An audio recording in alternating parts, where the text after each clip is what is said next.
One of the things you're going to have to do is make a very accurate drawing of where these pieces go, because usually you have to make two sides, and to make the pieces fit that you have cut to a certain length, it has to be the same as the drawing, and you have to make this side and take it off, and then make the other side of the bridge and take it off, and then join the two together. So they have to be accurately made and both be the same so you can join them together. In order that we make the bridge properly and we don't tear up our drawings doing it, because we're going to have to make two sides, we overlay the drawing with wax paper. And I say wax paper, not vinyl, because vinyl is eaten away by the glue. However, when we put wax paper, it may stick to the glue a little bit, but you can peel it right off and you won't destroy your drawing.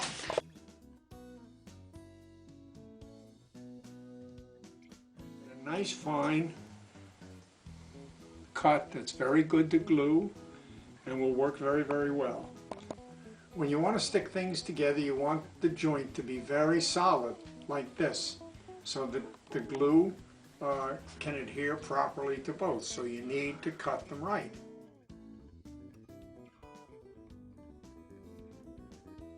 Cutting balsa wood.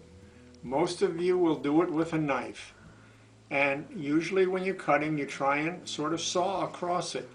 But if the wood is hard or you get in a hurry, you tend to press down on it, and what happens is you scrunch this wood up here and you make a very poor joint that's hard to glue. So the best way to do it is to cut it off just a little long. Suppose you wanted it to be here, you cut it off maybe a 1/16 inch longer, kind of patiently, like that, and then take the last little bit off with the knife, and you will find that you get a nice fine cut that's very good to glue and will work very, very well.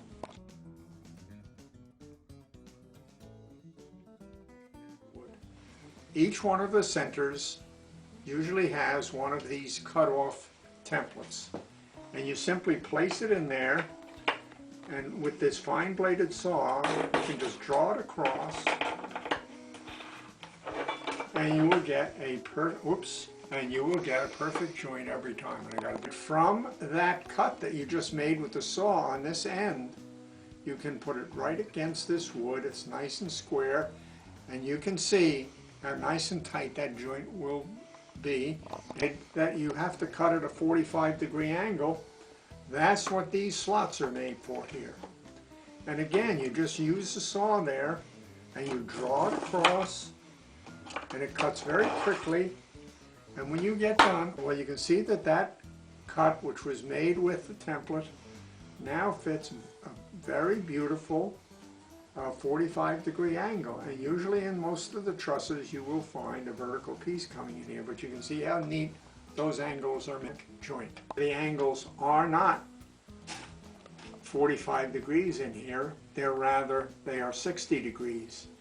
And so what I did was adapt this template, this cutoff template, to make a 60-degree cut, so that this would be a perfect 60-degree angle. And so that can be done on these templates if you wish. I have 60-degree, I have 58-degree, and I have 75-degree cuts on this for different bridges that I've built.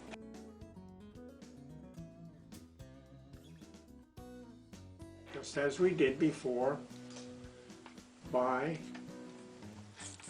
putting pins in at an angle, gluing them just before you put them together.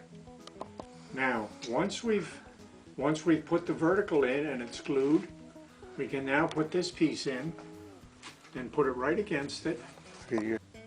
Once this piece is set up just a little bit, we can put the diagonal piece in here,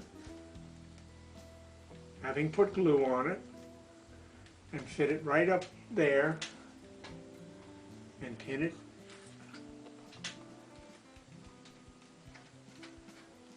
like that, and set it to,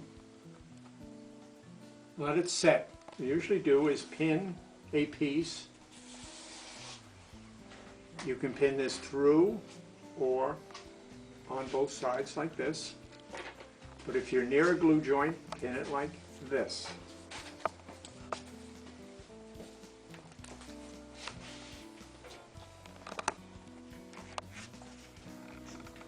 And especially put the pins either side of where you're going to glue the other members so that you can press them in a little tight. The main members going this way, we put the cross-in members at right angles, pinning them down just as we did before by putting pins in at an angle, gluing them just before you put them together.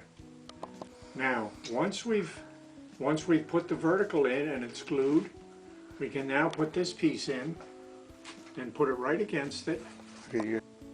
Once this piece is set up just a little bit, we can put the diagonal piece in here,